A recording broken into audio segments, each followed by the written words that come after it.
जय हिंद दोस्तों, स्वागत है एक बार पुनः आप सभी का अपने इस YouTube चैनल टॉपर गैलेक्सी में। दोस्तों इस वीडियो पे हम लोग बात करेंगे 12th बायोलॉजी का एक मोस्ट इंपॉर्टेंट क्वेश्चन जो कि होता है डीएनए एक आनुवांशिक पदार्थ है, हर्षे तथा चेज ने यह कैसे सिद्ध किया। तो इस प्रकार से दोस्तों बोर्ड एग्जाम में यह क्वेश्चन आता है। तो इस वीडियो पे हम लोग जो है इसको प्रूव करके दिखाएंगे, यानी कि हर्षे तथा चेज ने किस प्रकार से जो है सिद्ध किया कि डीएनए एक आनुवांशिक पदार्थ है। तो हम लोग इसका जो है कंप्लीट जो है आंसर समझने वाले हैं। और देखिए बहुत ही ज्यादा यार इंपॉर्टेंट है, इस प्रकार के ये कुछ यूनिक क्वेश्चन होते हैं जो कि आपके बोर्ड एग्जाम में बार बार पूछे जाते हैं। तो चलिए हम लोग इसको बिल्कुल अंत तक जो है अच्छी तरीके से अगर आप समझते हैं तो मैं आपको बिल्कुल 100% गारंटी के साथ कहता हूं कि ये आपके माइंड में बिल्कुल उतर जाएगा। तो चलिए देखते हैं यहाँ पर इसमें देखिए आपका एक जो चित्र होता है, चित्र को आप लोग जो है अपनी किताब में देख लीजिएगा थोड़ा सा बुक्स में। बाकी मैं आपको यहाँ पर इसकी जो थ्योरी है आपको कैसे लिखना है और कैसे समझना है वह मैं आपको बता देता हूं। देखिए सबसे पहले आपको ये तो पता है ना कि डीएनए एक आनुवांशिक पदार्थ है, ये तो आपको पता है, लेकिन कैसे सिद्ध करा ये हम लोग यहाँ पर जानेंगे।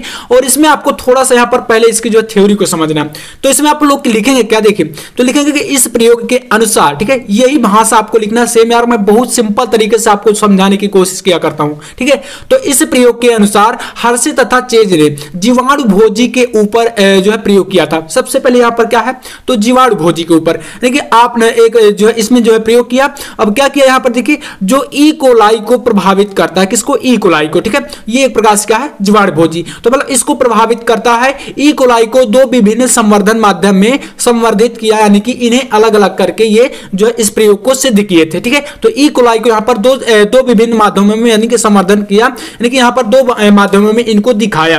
अब देखते हैं यहाँ पर इनको कैसे किया संवर्धित। देखिए ये आपका ई कोलाई है, पहला आपका इसमें बना रेडियो एक्टिव सल्फर और इसके अलावा दूसरा था आपका रेडियो एक्टिव फास्फोरस। यानी कि सबसे पहले आपको यहां पर देखना है कि इन्होंने जीवाणु भोजी के ऊपर यह प्रयोग किया था। आप लोग देखिए पॉइंट को पकड़िएगा भला, यहां पर पॉइंट अगर आप पकड़ कर चलते हैं यार तो बहुत ही सिंपल तरीके से आपको समझ में आ जाएगा।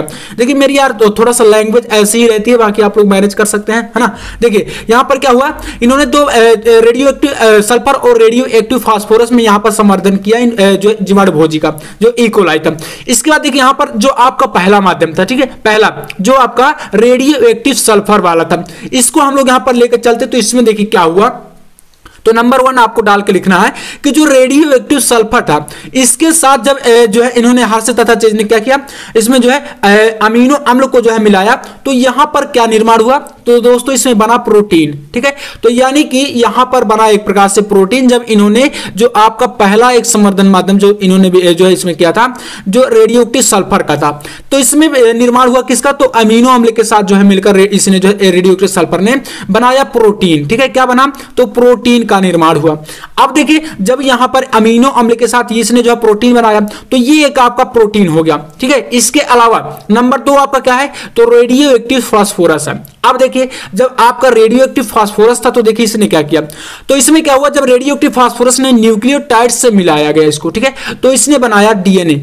अब देखिए यहां पर दो चीजें बनी, क्या बना, तो एक तो आपका बना प्रोटीन और एक आपका बन गया डीएनए। अब यहां पर इन्होंने प्रूव किसको किया था, तो डीएनए को प्रूव किया था कि यह एक आनुवांशिक पदार्थ है। और आनुवांशिक पदार्थ का मतलब क्या होता है, जो पीढ़ी दर पीढ़ी ट्रांसफर होता है, ठीक है। मतलब आप जो है जानते ही होंगे कि जो डीएनए होता है क्या होता है, डीएनए एक पीढ़ी से दूसरी पीढ़ी में यानी कि पीढ़ी दर पीढ़ी ट्रांसफर होता रहता है ना। तो पिता का पुत्र से इसी प्रकार से मतलब उनकी संतानों में संततियों का जो है ट्रांसफर होता है, यानी कि स्थानांतरित होता रहता है, ये आपको पता ही है। अब देखिए यहां पर दो चीजें बनी, तो हम लोग यहां पर क्या करेंगे, जो एक तो आपका प्रोटीन बना उसको लिया गया यहां पर पहले, और जो आपका यहां पर डीएनए था इसको लिया गया, और यहां पर फिर से क्या हुआ, इसमें जीवाणु भोजी प्रविष्ट कराया गया, यानी इन दोनों में फिर से क्या किया गया, जीवाणु भोजी को प्रविष्ट कराया गया, तब जो इनसे संततियां बनती हैं, ठीक है। देखिए जो प्रोटीन था, अच्छी तरीके से यहीं पर समझने वाला पॉइंट है, जो प्रोटीन था और जो आपका डीएनए था इन दोनों में जीवाणु भोजी को प्रविष्ट कराया गया, और जब जीवाणु भोजी को प्रविष्ट कराया गया तब जो इनसे नई संततियां बनती हैं उनमें जो केवल डीएनए था वही उपस्थित था। क्या हुआ यहां पर समझ गए आप लोग, देखिए ये पॉइंट है कि जो प्रोटीन था और जो डीएनए था इन दोनों में क्या किया गया दोस्तों, दोनों में जीवाणु भोजी को प्रविष्ट कराया गया।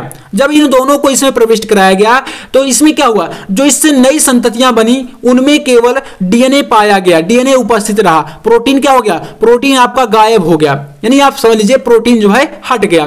तो अर्थात हम इससे क्या कह सकते हैं कि भाई साहब जब नई संततियां बन रही हैं और उनमें केवल डीएनए पाया गया तो आप इससे समझ सकते हैं कि जो डीएनए है वही क्या हो रहा है, नई संततियों में ट्रांसफर हो रहा है। यानी कि जो मतलब यहां पर हर्षे ने चीज ने यही किया कि जो डीएनए था, डीएनए ही नई संततियों में जा पाया, बाकी प्रोटीन क्या हुआ, प्रोटीन जो है गायब हो गया, यानी कि वह जो है ट्रांसफर नहीं हुआ। तो इससे यह सिद्ध हो गया, उन्होंने ये सिद्ध कर दिया कि जो डीएनए है अर्थात ये जा रहा है नई संततियों में, दूसरी संततियों में ट्रांसफर हो रहा है, जो उनसे नई संततियां बन रही हैं उनमें यह पाया गया। तो इससे उन्होंने यह सिद्ध कर दिया कि जो डीएनए है वह अनुवांशिक पदार्थ है, क्योंकि आपको पता होता है कि जो अनुवांशिक पदार्थ होता है वह क्या होता है, यह पीढ़ी दर पीढ़ी ट्रांसफर होता है। तो अर्थात जो प्रोटीन है, प्रोटीन तो ट्रांसफर नहीं हुआ क्योंकि अब बीच में ही गायब हो गया, और जो डीएनए था, डीएनए क्या हुआ, नई पीढ़ी जो बनी उसमें नई संततियों में यह पाया गया। तो अर्थात उन्होंने जो यह सीधा प्रूव कर दिया कि जो डीएनए है वह एक अनुवांशिक पदार्थ है। बस यार इतना होता है, बाकी आपको दुनिया भर की चीजें नहीं पढ़नी है। इसमें थोड़ा सा आप लोग डायग्राम को समझ लीजिएगा, बाकी चित्र मैं आपको यहां पर देखिए नहीं दे पाया हूं,